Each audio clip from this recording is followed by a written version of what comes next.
Boa tarde, pessoal. Sejam bem-vindos à nossa exposição, a primeira mostra científica, educativa, ambiental sobre geodiversidade e biodiversidade dos oceanos. É um prazer estar recebendo todos vocês. E a ideia aqui é para a gente falar um bate-papo sobre a importância dos recursos hídricos, principalmente dos oceanos, tanto para a vida do planeta quanto para o nosso dia a dia. Sem água, não tem vida. Bom, aqui nós temos uma exposição muito interessante, onde nós trouxemos exemplares do mundo inteiro, literalmente do mundo inteiro, de rochas, minerais, fósseis, conchas, corais, equinodermos, outros organismos, como, por exemplo, arcadas de tubarões, curiosidades da vida oceânica mesmo. Porque o intuito desse projeto, né, dessa exposição, é dialogar com a sociedade, mostrar como é importante não só os oceanos, mas a sociedade ter esse conhecimento, né? Então isso, a gente está muito feliz aqui no Shopping Pátio Poranga, porque disponibilizou uma área muito grande para a gente poder estar colocando esse projeto, que é do Museu Joias da Natureza, com vários apoiadores. Então, a gente está aqui com bastante alegria conversando com vocês. Bom, para a gente começar, primeiro sabendo que, como eu falei, sem água não existe vida, a vida se originou na água. Isso há mais ou menos 4 bilhões de anos, quando estava se formando o planeta. O planeta tem cerca de 4,56 bilhões de anos, e logo depois já se formaram os oceanos, e aí surge a vida. Olha a coisa linda, né? Então, a vida, ela está intrinsecamente ligada ao aparecimento da água. E aqui a gente mostra uma coisa muito interessante. Nessa vitrine aqui, antes de falar dessa primeira, essa aqui é interessante porque eu faço essa relação com a origem da água, a origem da vida. Aqui nós temos recursos minerais super importantes, como recursos minerais ferro, manganês, que foram formados no oceano primitivo. Eu quero dizer que esse material aqui, principalmente esse ferro que nós temos, que a gente chama de formações ferríferas bandadas, foram formações de mais de 2, 3 bilhões de anos. Ou seja, esse ferro ele estava em solução na água do mar, né? E por vários processos isso foi sedimentando e formando essas camadas que geralmente se intercalavam entre ferro e sílica. E aí você forma essas rochas bandadas, que são rochas muito bonitas e muito importantes. Porque olha que interessante, vocês sabiam que uma boa parte do ferro do mundo que é explorado para a indústria civil, automobilística, vem desse tipo de rocha, tá? E o Brasil detém grandes jazidas, principalmente na Serra dos Carajás, no Pará, né, em plena floresta amazônica. Também, o que é interessante, tem grandes jazidas no quadrilátero ferrífero, em Minas Gerais, e em algumas outras regiões, como Mato Grosso do Sul, enfim. São um tipo de rochas muito interessantes, que o Brasil detém boas jazidas, mas também em vários outros lugares do mundo, como Estados Unidos, Austrália, Ucrânia, Rússia, enfim. Bom, então aqui umas curiosidades, tá? Para vocês saberem. Aqui nós temos aqui uma hematita muito interessante, que é o principal minério de ferro, tá? Esse aqui vem do Marrocos, tá? Mas a grande maioria desse minério, né, que é a hematita, são provenientes, esses aqui de Minas Gerais e esses aqui, por exemplo, aqui do Pará, da Serra dos Carajás. Então, essa é uma vitrine dedicada à formação desses recursos minerais, mas quando o oceano estava lá atrás, no início, há mais de 3 bilhões de anos atrás. Tá? Porque tudo que eu for falar nessa exposição tem uma correlação principalmente aos ambientes oceânicos. Tá bom? Essa primeira vitrine é interessante, porque a gente está abordando as Ilhas Oceânicas Brasileiras. Para quem não sabe, Ilhas Oceânicas Brasileiras é um grupo de ilhas muito especial que fica, literalmente, essas ilhas, apoiada em assoalho oceânico. Quer dizer o quê? Ela está distante da costa. Então, quais são elas? Arquipélago de São Pedro e São Paulo. É uma ilha, é um arquipélago. Geralmente eu falo ilha, mas são arquipélagos. E são conjuntos de ilhas, né? Então, São Pedro e São Paulo, ela é muito interessante, por quê? Porque a origem dela é do manto da Terra. É uma ilha que a gente chama Ilha Mantélica. As rochas que formam a ilha vêm do manto da Terra. Isso é único no planeta. É uma ilha fantástica. Então, nós temos amostras coletadas por grandes projetos científicos aqui, para todo mundo poder conhecer esse material. Depois vocês ficam à vontade de estar visitando e olhando de perto as amostras, que são amostras do manto da Terra. Bom, Atol das Rocas. Atol das Rocas é um atol, é uma formação de corais, mas não só de corais, mas também de algas calcárias, que literalmente se localizam em antigos cumes vulcânicos, tá? Que foram erodidos, e aí eles literalmente têm esse formato circular. Tá? Atol das Rocas também é muito interessante porque é um paraíso da biodiversidade, assim como todas as ilhas oceânicas brasileiras. Bom, também temos rochas coletadas nessa ilha. Bom, Abrolhos ela não é ditamente uma ilha oceânica, ela é uma ilha que está ainda na plataforma continental mais próxima do continente, né? A plataforma continental é uma extensão do continente embaixo dos oceanos, só que a formação dela ela é muito parecida. É um arquipélago de origem vulcânica e Abrolhos é muito interessante porque é o maior banco de coral do Atlântico Sul que existe. Então é interessante essa exposição porque você vai ver tanto rochas coletadas em algumas ilhas de Abrolhos, né, quanto corais, tá? E um coral muito importante, que é o Mucismilia brasiliensis, que é um coral endêmico brasileiro. Endêmico quer dizer que só ocorre naquela região aqui no país. E nós temos rochas interessantes também de Abrolhos. Bom, Martim Vaz e Trindade são duas ilhas incríveis. Eu vou fazer uma confissão para você. Quando eu era criança e adolescente, eu nunca me esqueço uma super interessante que eu li e vi uma matéria fantástica sobre Trindade. E eu me apaixonei por essa ilha. Então era um dos lugares da minha vida que eu mais queria conhecer. Só que importante vocês entenderem, para visitar ilhas oceânicas, somente quem é pesquisador ou militar, que tenha a possibilidade de conhecer essas ilhas, porque eles são ilhas protegidas devido ao patrimônio tanto da parte biológica quanto geológica. E eu tenho autorização, faz parte da minha pesquisa de doutoramento, e eu tive o prazer, já tive em Abrolhos, mas eu tive para pesquisa mesmo, eu tive em Martim Vaz e Trindade, que são ilhas também vulcânicas. E uma curiosidade muito interessante, em Trindade existe ainda o único vulcão com a sua estrutura preservada ainda no país. É o vulcão Paredão. Uma parte dele foi erodido, né? E uma parte dele está preservada na ilha. E é muito interessante. Estive na ilha de Trindade, como eu falei, nessas ilhas somente ou cientistas com projetos ou militares.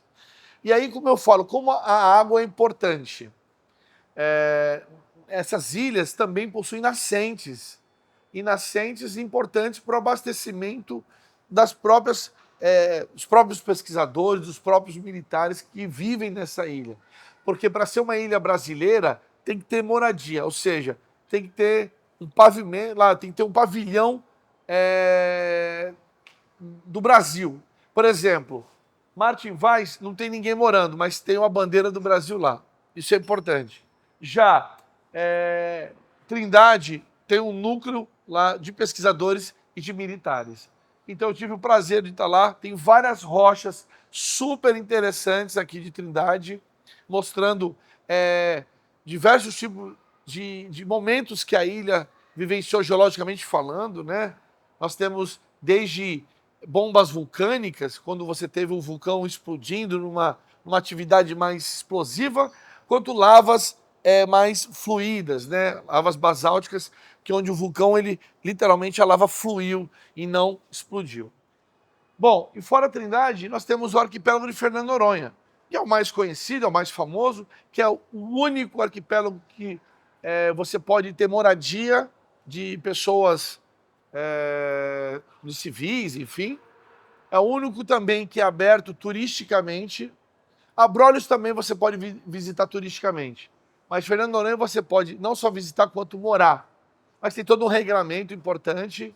E eu pretendo, o ano que vem, dentro da minha pesquisa de doutorado, fazer visitas a Fernando de Noronha, principalmente, e quem sabe voltar para Trindade. Então, Fernando de Noronha, nós temos uma rocha super especial. É uma rocha que é um tipo de um basalto, que é uma rocha vulcânica, né? Só que ela é uma rocha especial porque ela tem o que a gente chama de xenólito. É um pedacinho do manto que ela trouxe quando veio esse momento da erupção do vulcão. Essa lava, literalmente, né, quando estava em profundidade, a gente chama de magma. Então esse magma arrancou um pedacinho do manto e trouxe com ele. E aí a lava literalmente se resfriou e manteve esse pedacinho junto, que a gente chama de xenólito, né, que é rocha estranha. Você pode perceber aqui que elas são muito bonitas e muito raras. E essa vitrine ainda tem uma particularidade interessante. Aqui em Santos, nós temos grandes instituições de pesquisas, como, por exemplo, o Instituto de Pesca, por exemplo, nós temos universidades muito boas, como a Unifesp, na região temos ainda a USP, a Unesp, mas nós temos dentro desses projetos de pesquisas parcerias, por exemplo, com a própria USP. O Instituto Oceanográfico da USP, que funciona em São Paulo, é parceira dessa exposição. E junto com ela, outras instituições também nos ajudam a obter material científico de alta qualidade. Por exemplo, uma parceria que nós temos aqui de um projeto famoso chamado Colmeia, que foi realizado em 2013, material coletado em profundidade de 2, 3, 4, até 5 mil metros de profundidade de rochas para contar uma história da formação do planeta. Então aqui nós temos rochas incríveis, inclusive essa aqui que é um vidro vulcânico, né, coletado a quase 5 mil metros de profundidade. Então isso é muito interessante do ponto de vista científico, geológico. Por quê? Porque a gente consegue entender mais como se formaram essas ilhas. E a gente tem que entender que o nosso planeta Terra, nós temos aí 70% do planeta Terra é recoberto por quê? Por oceanos, pela água, né? E desses 70%, 97% nós temos entre oceanos e mares. Só 3% nós temos aí rios, lagos, lagoas, até as geleiras está nessa contabilidade aí, né? Então, 70% do planeta Terra é recoberto por água.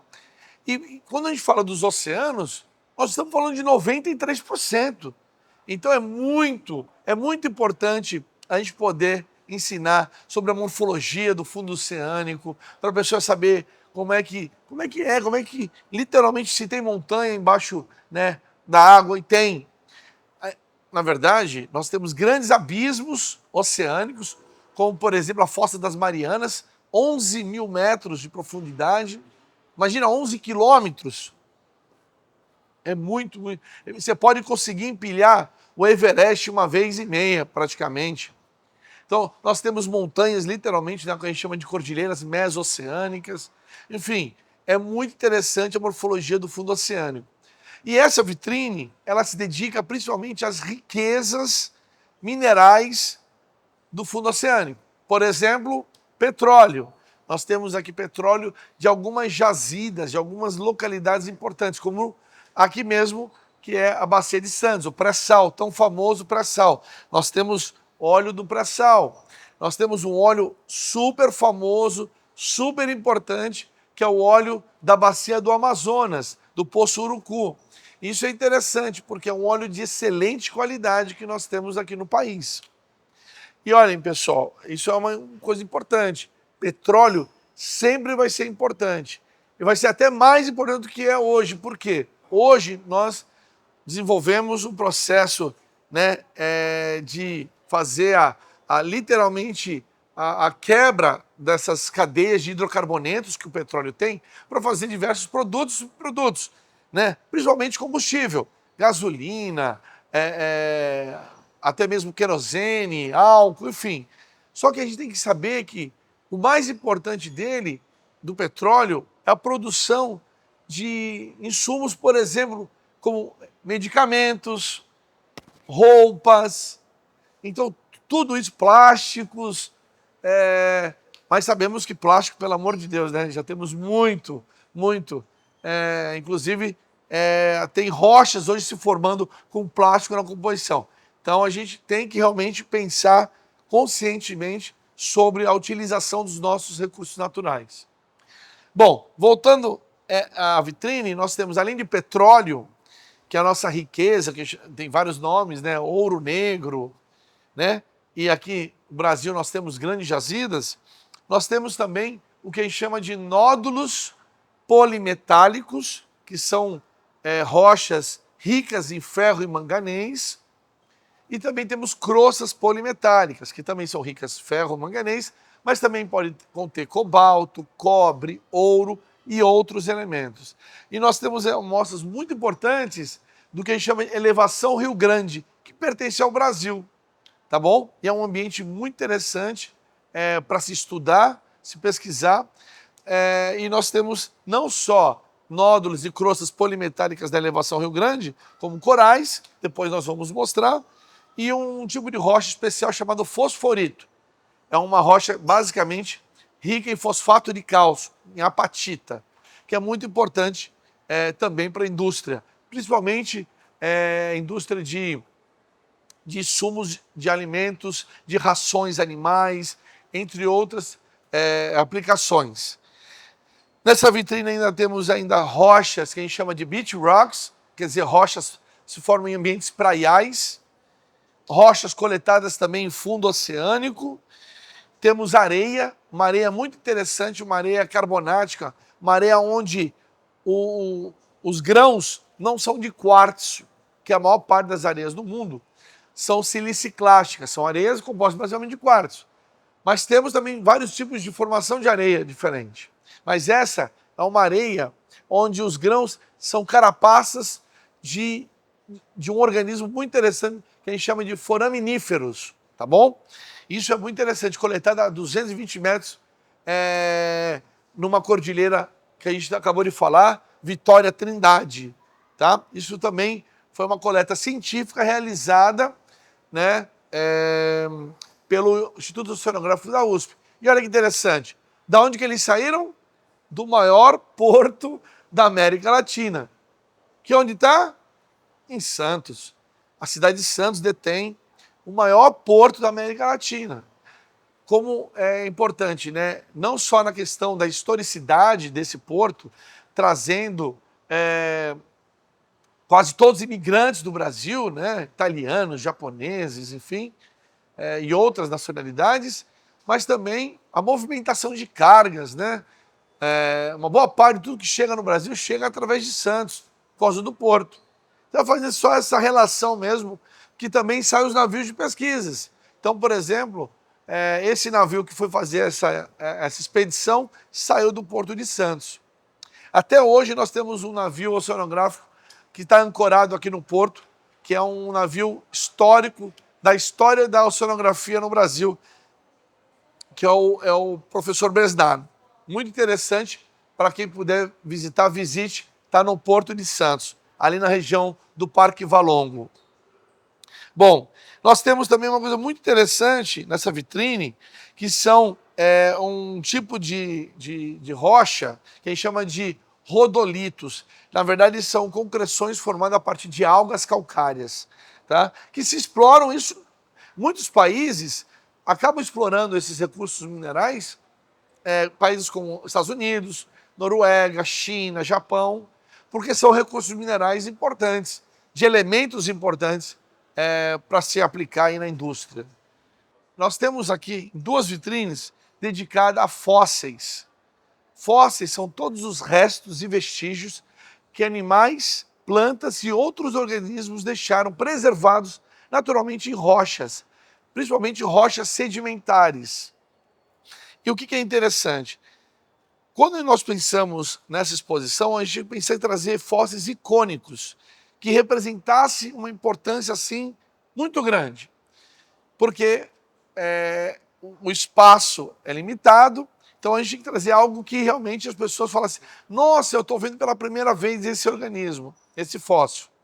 Então nós temos aqui o fóssil mais importante, mais icônico da paleontologia brasileira e mundial, posso dizer assim, é o Mesosaurus tenuidens, ou Mesosaurus brasiliensis, que é um animal, é um pararréptil que existiu no período Permiano, na era Paleozoica, há 250 milhões de anos.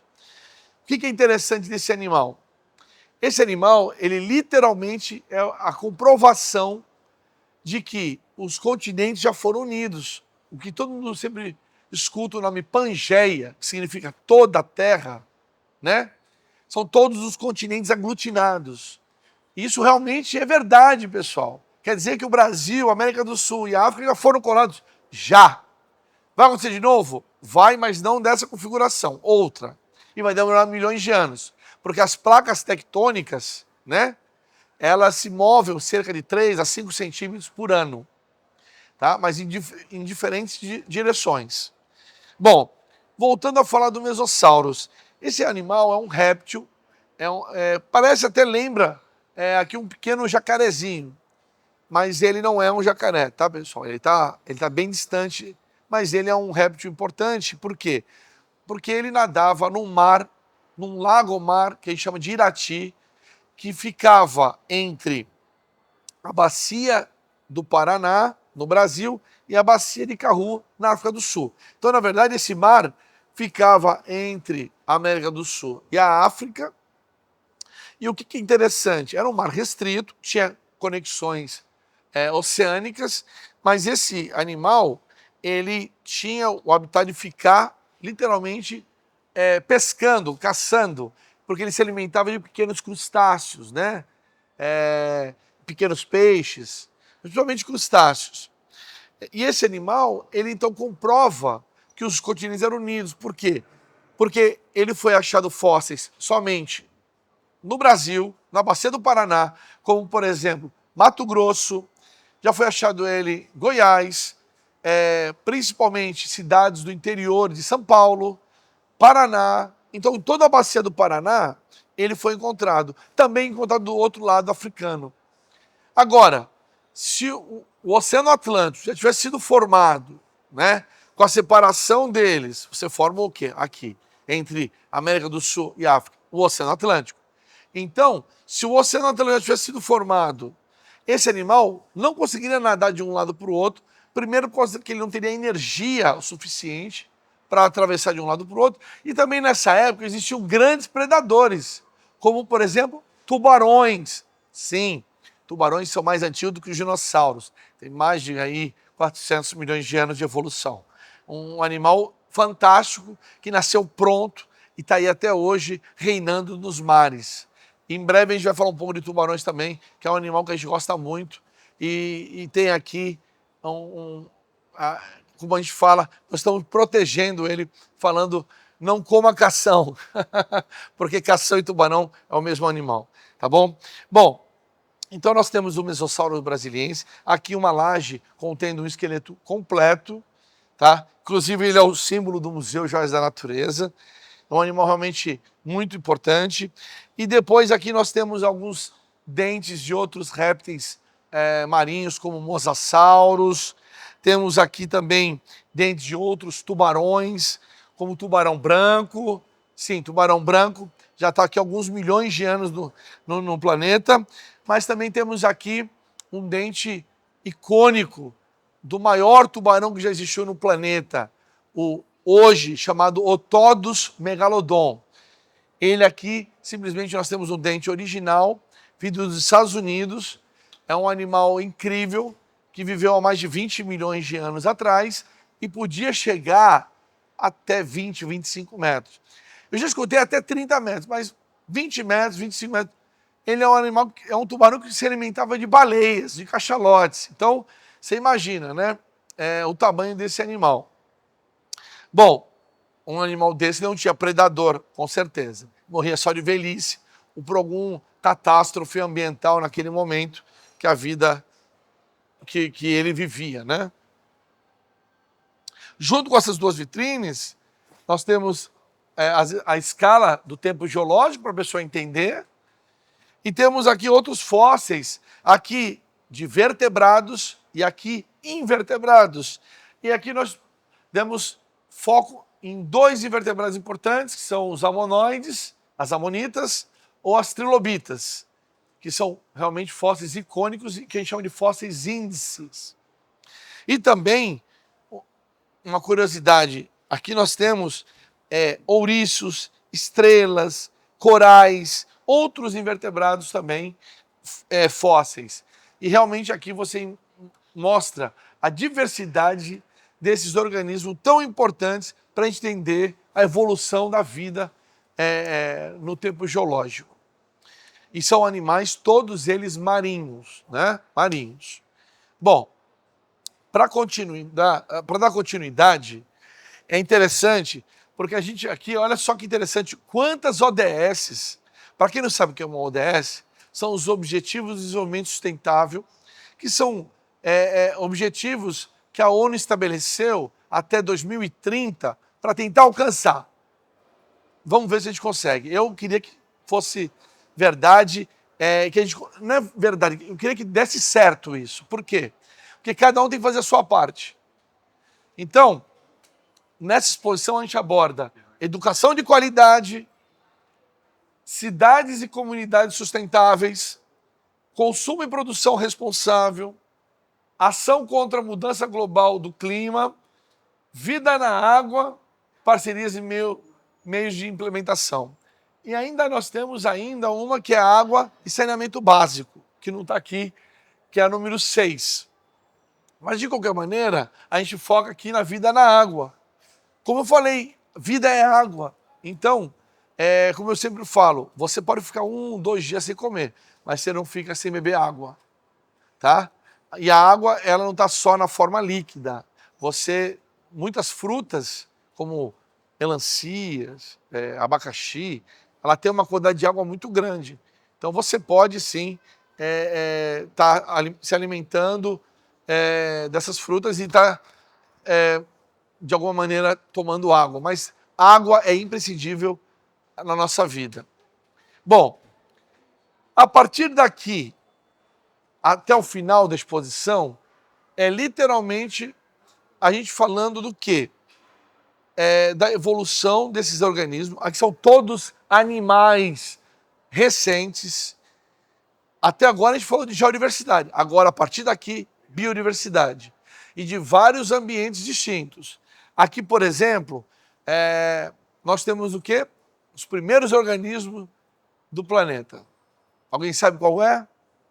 São as esponjas marinhas e também as poliquetas, que são organismos que pertencem ao grupo dos anelídeos, né? Como a minhoca, só que a minhoca é terrestre. As poliquetas são marinhas. E as poliquetas, elas desenvolvem como se fosse uma concha, né? Que nós temos aqui uma raridade, que é uma poliqueta gigante, uma concha de uma poliqueta gigante de mais de 2.500 metros da Fossa de Galápagos. Bom, então aqui nessa vitrine nós temos então esponjas, poríferos, né? São animais tão importantes, e as poliquetas. E também dando o início ao que a gente chama de quinidários, né? Que são os corais, as medusas, água-viva. Fora esses animais, a gente foca dentro dos quinidários, né? A gente foca nos corais. Porque então dentro desses ambientes, que são os recifes de corais, as barreiras de corais, os atóis, uma grande quantidade de biodiversidade que vive nesses ambientes coralígenos. Então, assim, realmente é algo assim incrível. E nós temos que proteger os corais, porque a gente está tendo um problema sério do que a gente chama de embranqueamento de corais, devido a dois processos. Poluição, esse é um problema sério, poluição dos mares, mas também aquecimento global. Mas vamos falar coisa boa. Nós temos aqui corais incríveis, corais, alguns muito raros de profundidade, alguns corais de profundidades, que são corais que a gente chama de azoxantelados. Nossa, que nome complicado. Porque os corais, eles têm um organismo simbiótico que vive junto com ele, que são as algas zooxantelas, né? Isso quer dizer que um não vive sem o outro. Mas nós temos alguns corais de profundidade que não têm essas algas. Por quê? Porque a água, a luz solar, a luz do sol, ela penetra nos oceanos até no máximo 1.000 metros. Então, temos alguns corais que supera 1.000, 1.100, 1.200 metros. Então, eles não têm essas algas, mas eles são corais super importantes também para entender o mecanismo desses animais. Mas a grande maioria dos corais que são de águas rasas são os corais zooxantelados. Então vocês podem ver que quando o organismo morre, ele tem uma estrutura carbonática, de carbonato de cálcio, e ela é preservada. O que é importante ressaltar? Quando a gente fala em branqueamento dos corais, quer dizer que ele está morrendo, está expondo esses, entre aspas, esse esqueleto, né? Porque eles são invertebrados, não tem esqueleto. Mas essa estrutura, né, rígida que eles têm. Aqui tem uma particularidade muito interessante. Os corais, quando eles morrem, eles deixam a sua estrutura rígida branca. Porém, tem alguns corais que quando morrem, conseguem permanecer com uma cor, vamos dizer assim, uma cor vibrante. Por exemplo, aqui nós temos um coral vermelho, Tubipora música, esse aqui lá do Mar Vermelho e o coral é vermelho, é bem interessante. E nós temos também dois corais azuis, né? Que é o Heliopora coerulea, que é esse aqui do Japão e esse aqui das Ilhas Salomão, os dois do Oceano Pacífico. Isso é interessante porque eles são muito bonitos e eles são utilizados, uma grande parte, para decoração. E aí eu posso falar para vocês, nesse quesito, nós preferimos que as pessoas que tenham consciência não comprem organismos como corais, como conchas. Se você quer enfeitar a sua sala, vou ser muito sincero, pegue uma réplica de resina que vai ter a função igual. Agora, se você tem um museu, se você tem uma instituição científica, você quer desenvolver um acervo para ensinar e educar a sociedade, a população de uma maneira geral, aí é bacana, é legal você ter exemplares importantes e originais, porque você dá oportunidade realmente para que as pessoas conheçam o que é de verdade, tá bom? Então aqui você pode ver vários corais, e nós temos um coral aqui brasileiro que é bem complicado, assim, porque ele é um coral de fogo, quer dizer que se você encostar nele quando ele está vivo, ele queima, literalmente ele queima. Bom, quinidários, o nome quinidários quer dizer que animais que têm quinistocisto, que são células urticantes, ok? Então esses corais de fogo, que ocorrem no Nordeste do Brasil principalmente, eles queimam, tá bom? Então, a gente sempre escuta lá o surfista que quando cai, encosta e queima. É verdade, não é lenda urbana não. Nós temos aqui duas espécies, né? O Millepora alcicornis e o Millepora brasiliensis. Dando continuidade, aqui nós temos outros corais bem interessantes, que alguém chama de, a maior parte, de corais cérebros, porque se você olhar de perto, ele realmente é um cérebro perfeito. Tá? Nós temos uma espécie aqui, que é a Diplória strigosa, ela vem de um grupo de ilhas próximo ali ao Caribe, as Bahamas, que é a ilha de Turque e Caicos, é um cérebro idêntico. Tá? E o que é interessante? Quando o pessoal olha, muitas vezes acha que são plantas, porque são muito arborescentes as formas, né? E não, são animais e até animais carnívoros, se alimentam de micro-organismos. E é interessante, cada buraquinho que você encontra é um organismo, é um animal, porque eles são animais coloniais, tá? São o que chama de pólipos. Cada pólipo é um animal. Então aqui nós temos os corais cérebros, muito importante, e temos esse aqui, o Mucismilia brasiliensis, que vem de Abrolhos, que tem um papel fundamental, porque ele é uma espécie muito resiliente, é uma espécie muito resistente, e que depois da última grande extinção em massa, a quinta extinção em massa, que foi quando aquele asteroide, né, de mais de 10 quilômetros impactou a península de Yucatán no Golfo do México, né, e produziu a terceira maior cratera de impacto do planeta, que é a cratera de Chicxulub, com mais de 180 quilômetros. Esse foi um coral muito resiliente, ele conseguiu literalmente sobreviver a todas aquelas mudanças climáticas que ocorreram e que levaram, naquele momento, mais de 75% das espécies em extinção, não só os dinossauros não avianos. Ah, um detalhe, um parênteses, dinossauro não foi extinto, dinossauro não aviano foi. Agora nós temos até hoje dinossauros que eles chamam de dinossauros avianos, as aves. Sim, as aves são dinossauros. Nessa outra vitrine nós temos outros animais de outras classes taxonômicas, como por exemplo os equinodermos, que significa equinoderma, pele com espinho. Então nós temos aqui, ou com estruturas, nós temos aqui estrela do mar, ouriço, tá?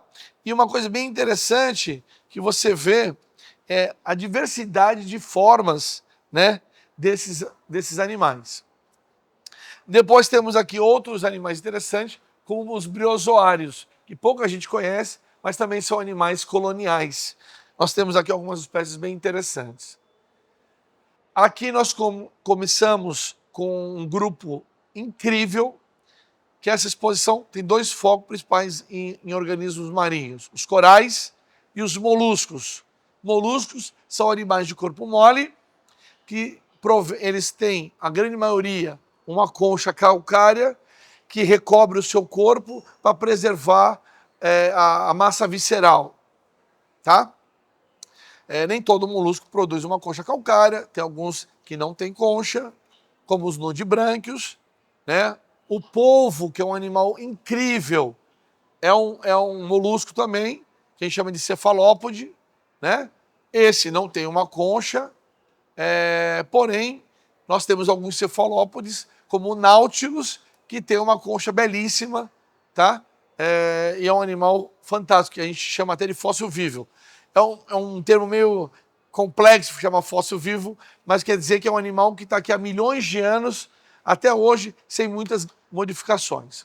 Aqui nós temos uma outra particularidade, que são animais que têm uma concha normal e uma concha que chama de freak, uma concha anormal. Essa anormalidade geralmente é causada por alta predação que ocorre no fundo oceânico. Sim, o fundo oceânico ele é muito mais, vamos dizer assim, competitivo do que até uma própria savana africana, tá? O fundo oceânico realmente não é fácil, não. Nós temos aqui uma vitrine dedicada a rostros de peixes oceânicos, como a meca, ou o que a gente chama de espadarte. Temos também outros peixes super icônicos, tá? Aqui, uma vitrine dedicada a crustáceos, de uma maneira artrópodes, mas dentro desses artrópodes nós temos uma raridade, que é o que a gente chama de caranguejo ferradura, que é um animal também que a gente também chama como náutilo fóssil vivo, porque está aqui há milhões de anos, com poucas modificações. E é um animal super importante. O sangue dele é utilizado para pesquisas de doenças como mal de Alzheimer, como mal de Parkinson, câncer. É um animal muito interessante que vive nas costas norte-americanas e no sudeste asiático. Nós temos aqui 2 exemplares muito bem preservados, além de alguns caranguejos, siris, lagostas e outros animais. E o que é interessante morar numa cidade litorânea? O que é importante morar em Santos?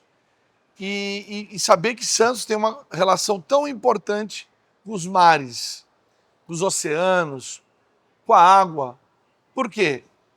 Porque, literalmente, nós temos a possibilidade de conviver com animais incríveis, como tubarões, tartarugas, até baleias, golfinhos. Sim, na nossa região, em Santos, já foi visto muitas baleias, baleias como jubarte, baleia-fim, baleia franca, mas também muitos golfinhos, botos e outros animais.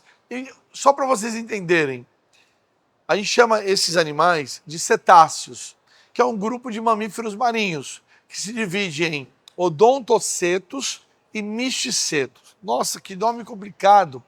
É simples. Misticetos são as baleias verdadeiras. Jubarte, uma baleia.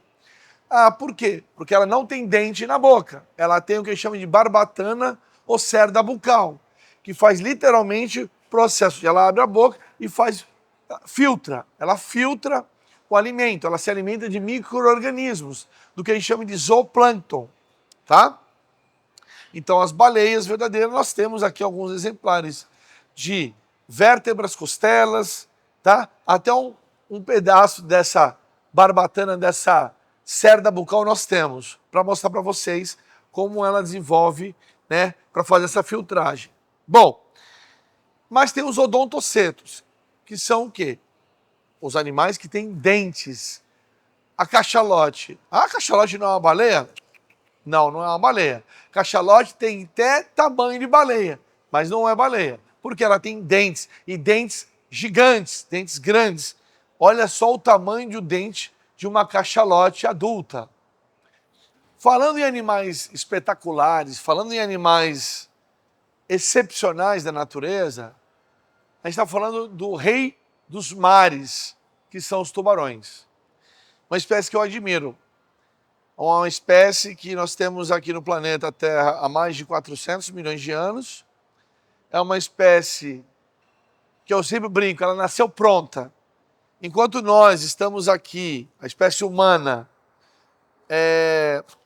vamos pensar assim, os hominíneos mais basais, nós temos 7 milhões de anos, que é o Sahelanthropus, e a espécie do ser humano, o Homo sapiens, tem 250 mil anos, e nós tivemos várias modificações ao longo desses milhões de anos. Você imagina o tubarão, que tem 400 milhões de anos, enfrentou 5 extinções em massa, praticamente, 4 pelo menos, e está até hoje aí reinando nos mares.